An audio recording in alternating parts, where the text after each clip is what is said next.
Hello, and let's begin with the next chapter, that is health planning and management. In this chapter, we are going to talk about various committees which have been there in India and their use, and we will talk about health planning and techniques in management, like we'll talk about PERT technique, CPM, that is critical path methods, or cost benefit or cost effective analysis. So let's talk about each of them.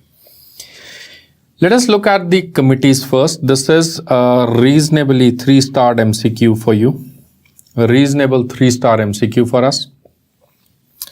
Many committees have happened till now in India, but I have listed most of the frequently asked committees or which have the potential to be asked. The first committee, oldest committee, was 1946 Bhor Committee. After that, you don't need to memorize the dates. You simply remember their names. Then we had Sir Mudaliar Committee, Chadda Committee, Mukherjee Committee, Jangalwala Committee. Yes, I would like you to remember 1973 Kartar Singh Committee. This is important because it gave a paradigm shift to the health system. Kartar Singh Committee 1973, Bhor Committee 1946.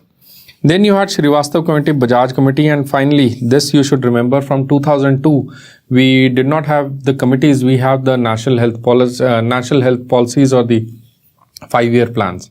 So under the 5-year plans, we started making these committees every 5 years.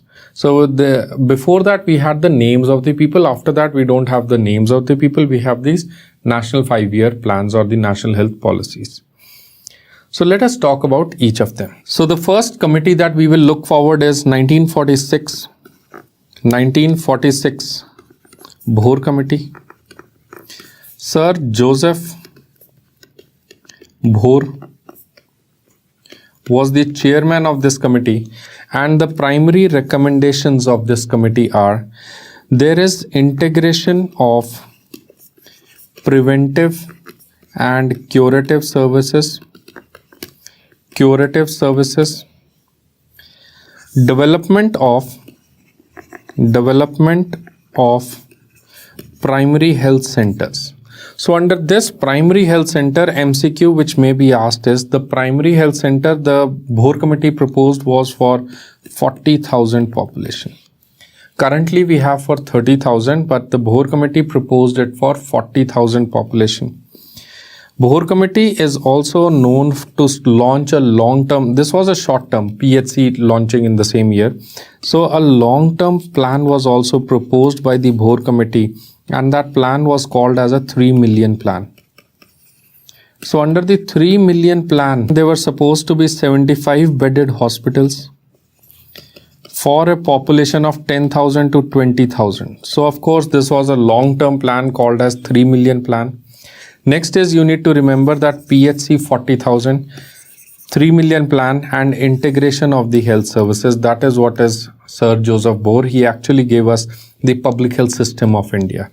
And very important, not to forget, he gave you your best thing, that is a 3-month training, rural posting during internships for making community health physicians. So of course, that's not very convenient for most of us, but anyways, that's a 3-month training for PSM or preventive and social health and rural posting to prepare them as social physicians.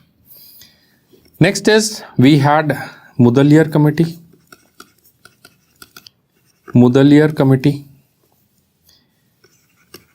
Dr. A.L. Mudaliar was the chairman of this committee, which was launched in 1962-63. It came like 2-3 times we had this Mudaliar Committee. So anyways, remember Mudaliar Committee. The MCQ you need to remember was, it is a health survey and planning committee.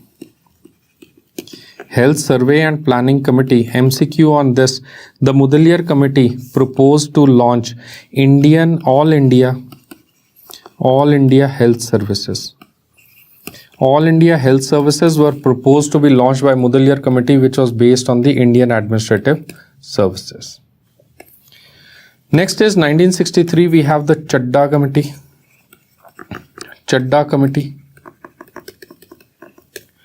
The Chadda committee, they linked malaria worker with the family planning work. So what they told was 1960s we had almost finishing of the malaria. So what Chadda committee proposed was that why the malaria worker is doing only work for malaria?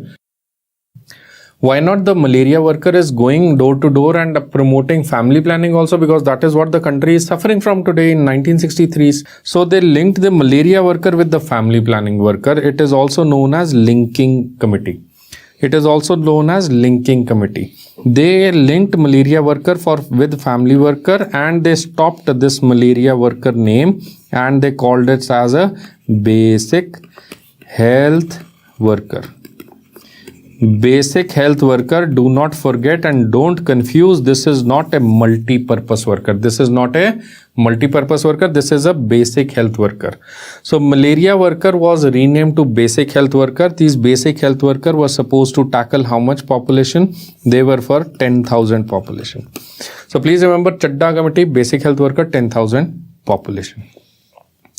Next was just immediately after Chadda committee.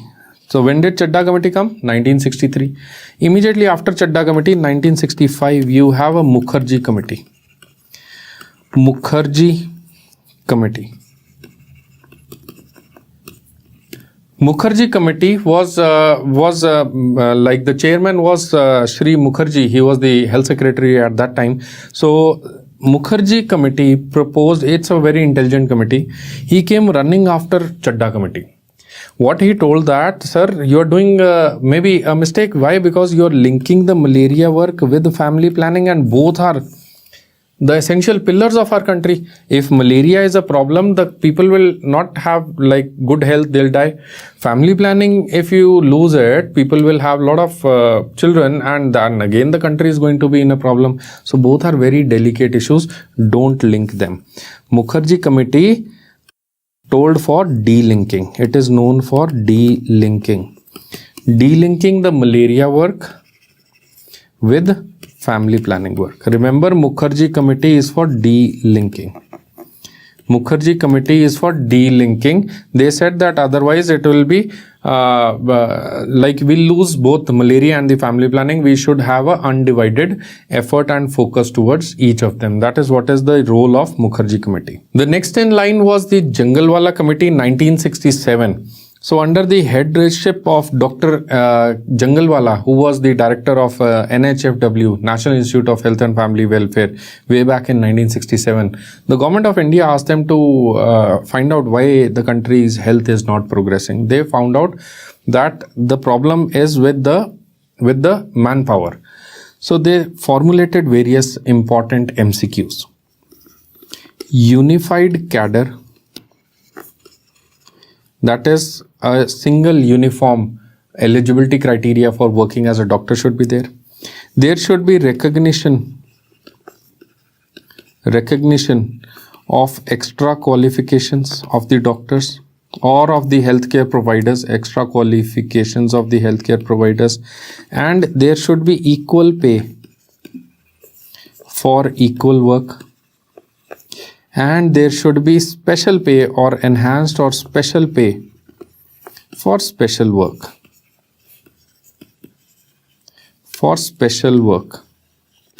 So these were your recommendations, and one very important was no private practice by government doctors, and they were being given a non-practice allowance. So these were your recommendations by Jangalwala committee. This is a frequently asked MCQ, especially the Jangalwala committee and the Bhor committee.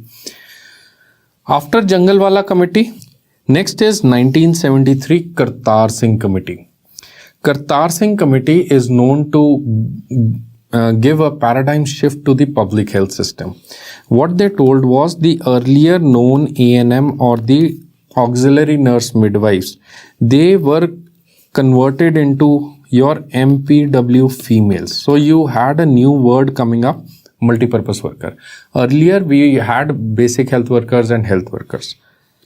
And the old basic health workers who were working for, you remember Chadda committee, basic health worker, they were working for malaria surveillance and other work. So basic health worker was stopped and they were converted into multi-purpose worker male. So we had a new generation of the cadre, that is the multi-purpose worker. Also alongside the lady health visitor, LHV is the lady health visitor. The lady health visitor was renamed to health supervisor. So you had a lot of manpower name changes under the Kartar Singh committee. Until date we are following that. We have the MPW male, MPW female and the lady health visitor called as health supervisor. A second important recommendation by the Kartar Singh committee was that the PHC should be for a proposed population of 50,000. Earlier it was Bhor committee which was saying 40,000. Now it is Kartar Singh committee which is saying 50,000. These were the recommendations of the Kartar Singh committee. Srivastav committee. Next is Srivastav committee. Srivastava committee. Srivastava committee gave us two very important. It is also known as Group on Medical Education. Group on Medical Education. It gave us two very important recommendations. One is Rome scheme. What is Rome scheme? Reorientation of medical education by Srivastav committee. Second is they developed the referral services complex. Referral services complex. So basically it worked on two important areas. It worked on education, medical education, and they worked on referral services complex. Remember Srivastava committee. Next is finally we have as Bajaj committee, which was quite a recent committee, Bajaj committee. So under the Bajaj committee, so what are the recommendations of Bajaj committee? Bajaj committee, the recommendations are, they gave us the national medical and health education policy. Bajaj committee gave us the national manpower policy. How much power should be there at different places, what all people should be there at what all places. Bajaj committee was also responsible for establishment of health universities in many states in the country and establishment of educational commission for health sciences. Educational commission for health sciences. So Bajaj committee worked on money. It tells you how much money should be there at what all places. It tells us the manpower and it helps us education, medical education. So these are the three broad areas of the Bajaj committee. So if you have a look at all the committees back again, Bhor, remember, was a boring committee. It gave you the PHC and the CHC and the public health system to study. Mudaliar committee told us to be based on IAS pattern will make all India health services. All India health services was proposed under the Mudaliar committee. Chadda committee is for mosquito program or malaria program. Remember, malaria program was linked with family planning under Chadda committee. Mukherjee committee, intelligent committee, it was supposed to de-link the malaria from family planning. And Chadda, we forgot to write down, Chadda also started the basic health worker scheme. Jangalwala committee was for equal pay for equal work and special pay for special work. Kartar Singh committee, you need to remember, Kartar Singh committee was for starting the MPWs. And Kartar Singh committee proposed PHC to be at 50,000. Next is Srivastav. How I remembered Srivastav? Srivastav somehow remember as Srivastav, who's the goddess of education, Ma Saraswati. So Srivastav committee remember as Ma Saraswati committee. It was based for Rome scheme, that is reorientation of medical education, and it also tells us about this referral services complex. Bajaj committee is a business committee. Bajaj is businessman, right? So Bajaj committee is business committee. It tells you about finances. It tells you about manpower. in different areas, and they also worked on education. So this is all that you need to remember for your committees in PSM. Next is what is target, what is objective, and what is goal. See, the biggest thing in life is a goal. Goal is what is the ultimate thing you want to achieve. Goal will be the ultimate thing you want to achieve. So goals are usually long term. They are the ultimate desired points, end points. Goal in life is to be happy. My goal in life is to be a specialist. My goal in life is to earn this much money. My goal in life is that I want a helicopter. Usually goals are not achievable. Usually goals are not achievable because these are just desired endpoints. They are not, they may be practical. Goal of health system is health for all. Health for all probably is not possible because you can't have 100% health for all. So goals are usually long term. Targets are mid term. They are quantifiable. They are quantifiable. The target of the RNTCP, target of vector-borne. So they are quantifiable and they are achievable and they are mid-term milestones. Your goal in life is to be happy, and for that you think that being a specialist is important. So your target is to become a specialist. Because you think, maybe you think that if you become specialist, you will be the happiest person on earth, which of course nobody would have been. But anyways, your goal in life is to be successful, to be happy, and target is to become a specialist.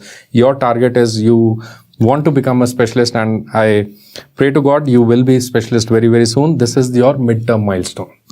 To achieve your target, you have to have an objective. What is your objective? Objective is to don't see anything else. Focus on your studies. Your objective right now is to clear the entrance exam. All said and done, what specialty I will take, I'll build a hospital, I'll be a multimillionaire. These are all dreams. So objectives is right now what you are thinking. So objective is you are studying right now, you have to study. Target is you will become a specialist and this specialty you want to choose. And goal is that I want to be successful. So objectives are what? They are nothing very special. They are short term end points. Your objective right now is to clear the entrance exam. That's all. So that's an end point. That's a dead end over there. It's a short term end point. And of course, these are the points based on which we will achieve the targets. So whenever we make a health program, it has a goal, target, and objective. The impact indicator of the program is usually the target or the objective. Goals are not the health impact indicators. It is the target, what the program wanted to achieve. Did it achieve, yes or no? That is the impact assessment, right? So now let us come to the health planning part. See, whenever we want to achieve bigger programs, you want to start a national blindness control program. You want to start a revised national tuberculosis control program. You want to change the TB drugs. You want to start ART 100% treat all strategy. Any big thing we want to start. Let us not talk of big things first. Let us talk of your small things. Let us say your objective is to clear the PG entrance. Anything you want to achieve, you need to plan. If you don't plan, you are already like on a wrong path, right? So planning is very important. If in case your elder brother, sister, in your family, somebody, in your case, if we conduct a marriage party in the family, in case there is some marriage function. So before marriage function, there is too much of planning in the family, right? So you plan for clothes, you plan for venue, you plan for caterer, you plan for food, you plan for so many things. Exactly 100 times more important is a national program. So planning is pretty important. The planning cycle is there. So in the planning cycle, you analyze the situation, then you establish the objective goals, assess the resources, fix priorities, write up a plan. This is the most essential. Write up of the formulated plan is the most essential. And programming and implementation, of course, will be there. Then there is monitoring and evaluation. These are very important, other most essential, like important aspects. And then after you monitor, evaluate, again you go back, analyze the health situation, and you establish your objectives and goals, assess for the resources, fix priorities, and so on and so forth. And that's the reason we call it as a planning cycle. So you plan, you implement, you assess. Again, you plan, you implement, you assess, and you keep on moving forward. It's not a single stop thing. Whenever we are doing effective planning, we must follow these 6 principles. These 7 principles are there, POSD 4 and CORB 3. So 7 principles are there post CORB. So first element is always planning. Second element is organization. Third element is staffing. Fourth element is direction. CORB, C is coordination. You coordinate. R is review. And finally, you plan for the budget. Budget is never the first thing we do. So for effective planning, these are the functions, these are the steps. We do planning, organization, staffing, direction of the plan, coordinating the activities, review, and then budgeting of the activities. So these are your steps of effective planning. This has been asked, I don't know why, multiple times in your exam. The functions of effective planning include all of the following, except they will put some of the other filler. So please remember planning, organization, post-CORB, and that's a post-CORB is the functions of effective planning. What are the management ways? So of course, I know PSM is a very challenging branch for me to teach and for you to learn. In PSM, in community medicine, actually we learn for management. We learn what half of the MBA, not half, like less amount of, but what the MBA people learn. We learn about engineering, we learn about mathematics. And now today I'm going to talk about MBA stuff. So we have management techniques where I'm going to talk to you about the behavioral management, techniques for behavioral sciences. So these are techniques for behavioral sciences. We learn how people will react. You need to talk about the organizational designs, management of the organization. There should be a hierarchy. There should be personal management, that the people who are there, their fully motivation level is there. Their motivation level, their intellectual level is there. Right people at the right job should be there. You should not have squares fitting into circles, right? So if the square you try to fit in a circle, it won't never happen. That is human resource personnel management. That is the function of a HR department, that they have to select the right people for the right job. Next is communication. In any organization, communication is of utmost importance. If the lower people are not communicating with the boss will never be able to plan. We should not say the boss, we should say the higher authorities. The higher authorities, if the lower people are not coordinating, they are not communicating, the authorities will never be able to do effective planning. Communication could be like right now, today the life is very easy. You have a lot of applications, you have a lot of computer-based, IT-based technology services where the communication is not at all a problem. But in previous times, communication was a problem, and today everything is almost online. What the basic health worker, what the health worker is doing for malaria in a village is being relayed to us in the state government, and we relate to the government of India. So everything is being done using communication modes. Next is information system. Again, almost the same thing. The information design should be there. There should be a channel that who is reporting to whom. So reporting systems and information systems should be there. The next is management by objectives. So in the management by objectives, let us say there are 3 groups of people. 3 groups of people, group A, group B, and group C. What you do is you give them a carrot. You give them a target. That if you achieve a target, you'll get this carrot, right? That's an incentivization. So you give them particular targets. Once they achieve the targets, you incentivize. It could be, you remember from sociology, it could be internalized intrinsic incentives, or it could be extrinsic incentives. So you give them some incentives. That incentives will help the management work by objectives, by attaining the objectives. That's how these are behavioral designs. These are basically human resource or manpower management techniques that the national health programs need to know. Next is quantitative methods. In the previous section, we talked about the behavioral designs. Now we are going to talk about the quantitative methods where you can quantify. So we'll take up each one of them: network analysis, cost benefit analysis, cost effective, work sampling, and zero budget. This becomes a 5-star MCQ topic for you. This becomes a 5-star MCQ topic for you. Let us talk of the first thing, that is the network analysis. If you talk about network analysis, what is network analysis? You want to clear your entrance exam.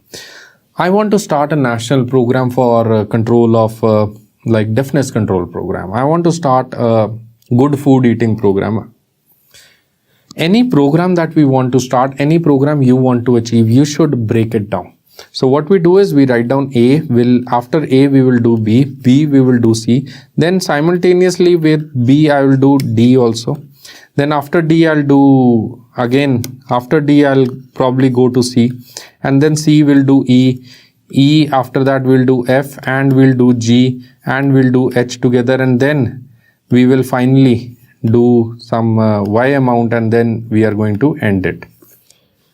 Right? So let us say you want to start your PG entrance exam preparation. You start by doing physiology, then you take up medicine, and you take up pathology together, and then you keep on doing, then you do surgery, and then what all you want to do. So basically what I have done, what I have tried to show you over here is, that whenever we want to achieve something pretty big, we break it down the activities, and these activities are measured by arrow diagrams and dot diagrams. So these arrow and dot diagrams is what is a network analysis. It is what is a network analysis. What are the constituents, what are the resources, what I have, and how to go. This arrow and dot, which tells you about the sequence, arrow and dot, or these arrow diagram methods which tell us about the sequence, these are known as program evaluation and review techniques. These are known as PERT techniques. We make PERT, program evaluation and review techniques. So once we are following these PERT programs, what do we come to know? We come to know about the sequence, which event should be done after what event. Otherwise you won't come to know. Right? So this is what is a PERT technique. Another technique that we can follow is a critical path method called the CPM technique. Let us say you were to do event A and then you were to do event B. It normally takes around 5 to 6 days to do event A and 5-6 days to do event B, and then you plan to do event D, and alongside A, B, you can do event C also. Event C takes 3 to 8 days. D will take 5 to 7 days. And then you do E. After C, again you do E. You can do E, and so on and so forth. So what is this critical path method? What does this CPM tell you? CPM, let us say that you do A in 6 minutes, 6 hours or 6 days. You do B in 6 days, C in 8 days, D in 7 days. So what is the maximum time you can take? So basically critical path method tells you the longest path. Longest path, mind the words that I'm saying, longest path of the whole sequence will be the shortest time in which you can complete this program. It tells you about the shortest time possible in which we can complete the program, to complete the program by telling you the longest path. So it tells you the longest path. It does not tell you the longest time. It tells you the longest path that is going to be minimum required to complete this whole resource. So you can plan your resources accordingly. It also tells you the critical point. What do you mean by the critical path? Critical path is the longest path. Critical path is the longest path which is going to take the maximum resources. So we use that critical path to probably start it early, or we use different modes to decrease the losses during that time.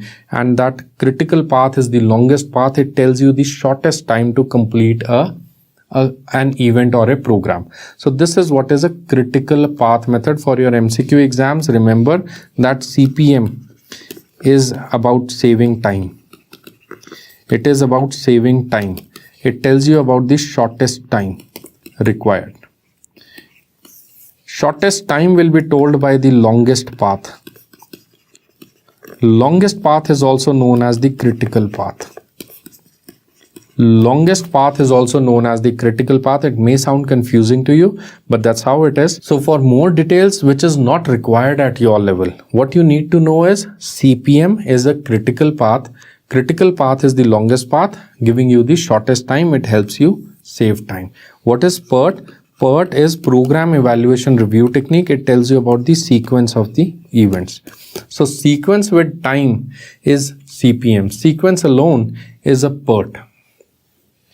Next is what is cost benefit analysis and cost effective analysis. Cost benefit. How much money is spent on a program, and by launching the program, people will get benefited. If they get benefit, they'll pay tax. They'll earn more. If they earn more, they pay tax. If they pay tax, you get your money back. Money spent and money earned is known as cost benefit analysis. In other words, it talks of monetary benefits. It talks of monetary benefits for the government. The next is cost effective analysis. See, in health, normally cost effective analysis is taken. What happens is India is spending a lot on TB. But TB is a disease usually seen in the lower socioeconomic strata. You can't think of money spent and money earned. You spend money, so much money on NACO program on HIV. HIV is not going to revert you back money. So many cases we are not spending to earn money. It is spent to learn about, to save the lives. Number of amount spent and lives saved, or amount of people benefited. Amount of people benefited, or life saved, or disabilities avoided, or health provided. These are known as cost effective analysis. It is nothing but amount of money spent and lives saved or disability saved. If you talk in terms of disability, we already talked in chapter on concept of disease and health, wherein we discussed health indicators. We discussed about an indicator called as QALY.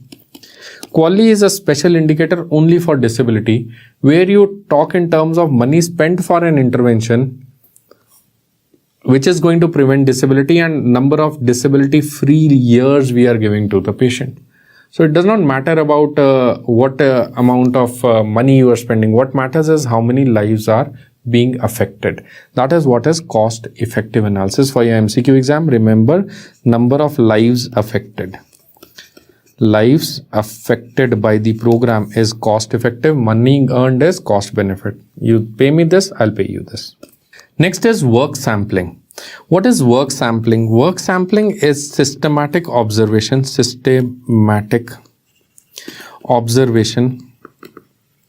and recording of activities of the workers,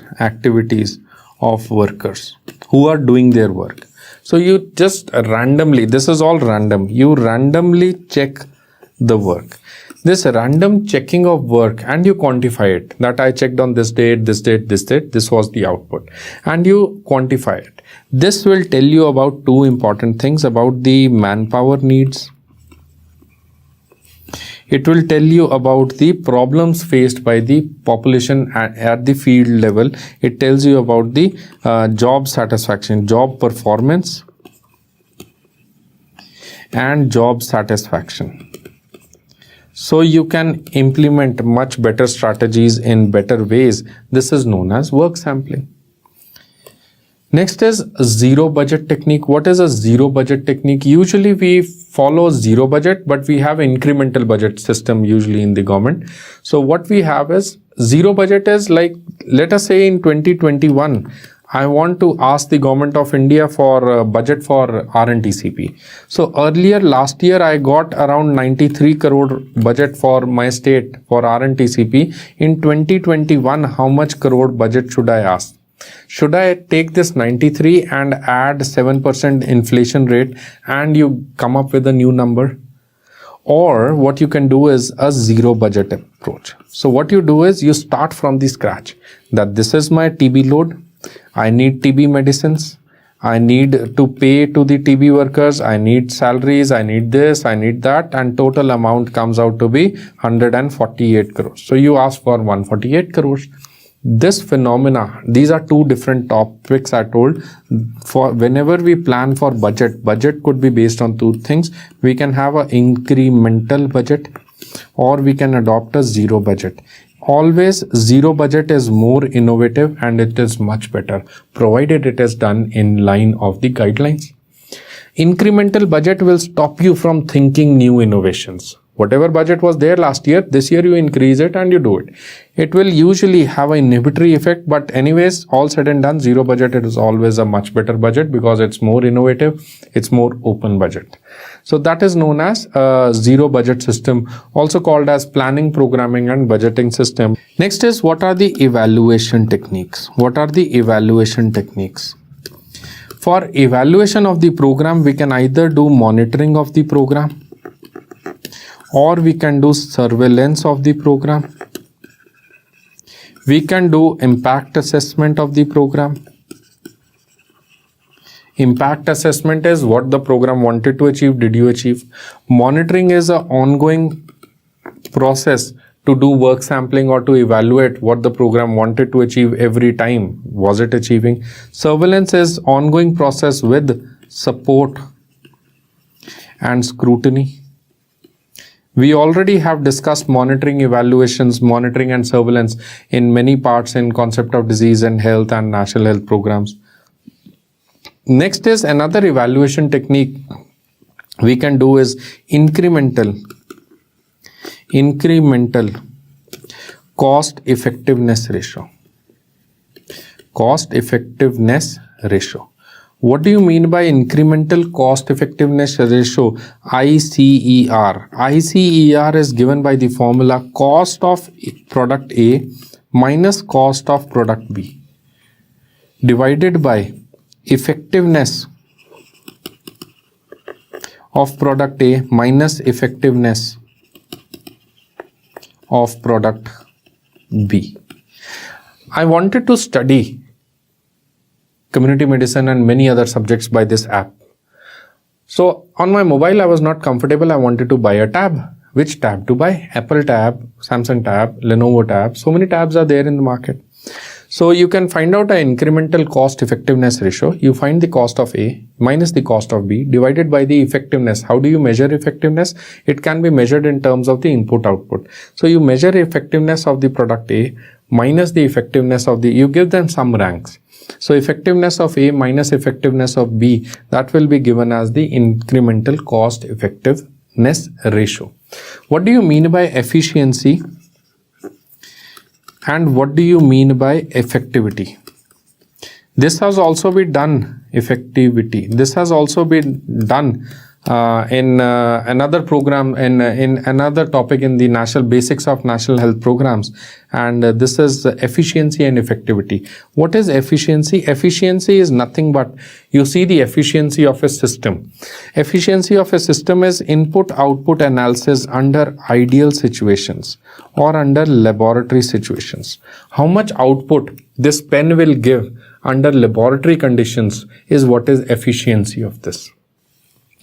Effectivity is same input-output analysis under live situations or under practical situations or under real situations. Effectivity. Let us say I buy a car. The car I buy and the fuel efficiency, mark the words that I'm saying, the fuel efficiency of the car is 10 kilometers per liter.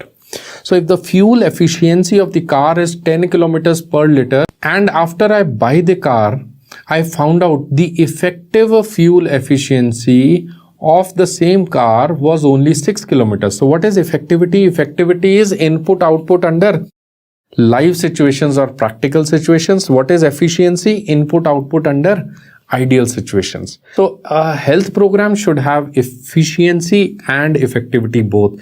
More so, we measure the effectivity of the health program, right? So this is what is incremental cost effectiveness ratio, because at the end of the day, it's not efficiency which counts. It is the effectiveness of the product which will count. Next is inventory control and procurement. Let us say you become the director of a hospital, you become the medical superintendent of a medical hospital. So if you become medical superintendent of a hospital or a college, and there will be many things which you are procuring, hundreds of packets of Combiflam or paracetamol will be coming to our hospital daily, and hundreds will be getting used. So what are the procedures we will follow? We have many procedures like FIFO. What is FIFO? It is first in and first out. First in, first out. So it is based on the expiry of the medicines. It is based on the expiry of the medicine. The first thing to enter into the chemist, pharmacy, the first thing should be, that should be the first thing which should be out. What is GIGO? It is basically a principle for waste management. Waste management, garbage in.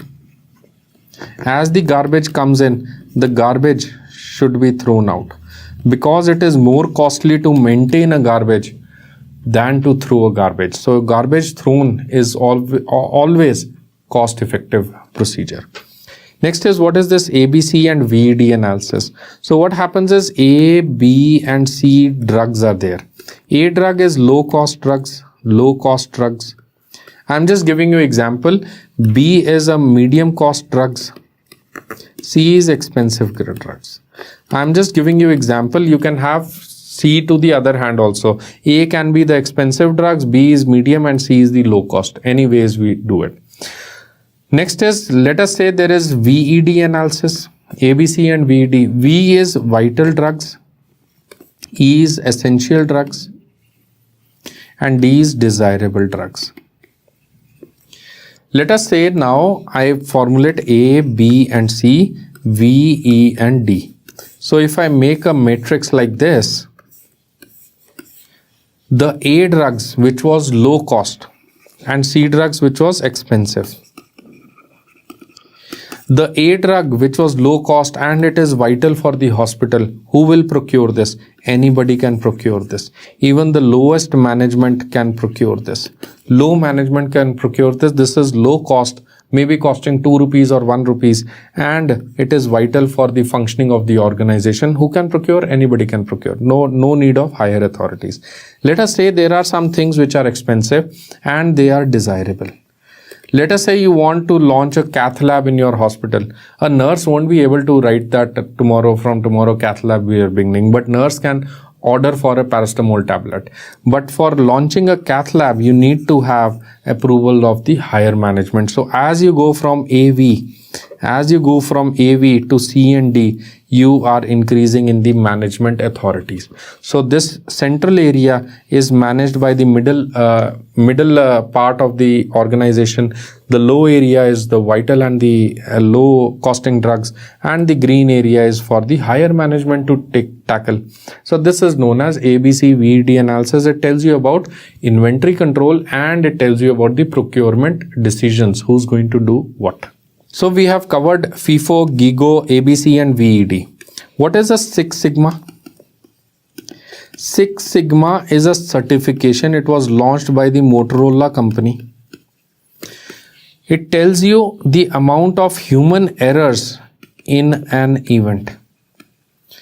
Motorola company started the Six Sigma. It tells you how many errors we are going to have during our operations, and normally it was said that Six Sigma means 10 raised to power minus 6 errors in one event, or you do 10 raised to power 6 events and then there was one error. So that is known as Six Sigma. It's the highest level of the certification of quality of an organization. That is Six Sigma, and that is what is Six Sigma management.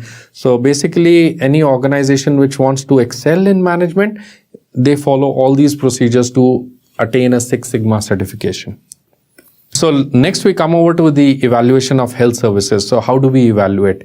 The health services or the health programs are evaluated based on these 7 indicators. The last is impact indicator. That is what you wanted to achieve. Did you achieve or not? So many indicators are there. The program should be relevant. It should be adequate, accessible, acceptable. These are the most essential basic criteria. It should be relevant, acceptable, adequate, acceptable, and accessible. This is where the MCQs come now. The MCQs come on this. It should be effective. That means it should be practically implementable. It should be efficient. That means input output should show a positive response, positive result. And there should be impact. That means the target or the objective has to be achieved by the program. That is what is evaluation of the health services. What is this topic on operations research? Operations research is a special area. It's a new area. It's a new thing. Operations research. Operations research basically means research of the systems, research of the organizations, research of the system organizations and the functioning of a program. So how the program functions, how the things interplay, what is the organization, what is the system in that area, how to improve a health program, that is what is operations research. It is also known as operational research.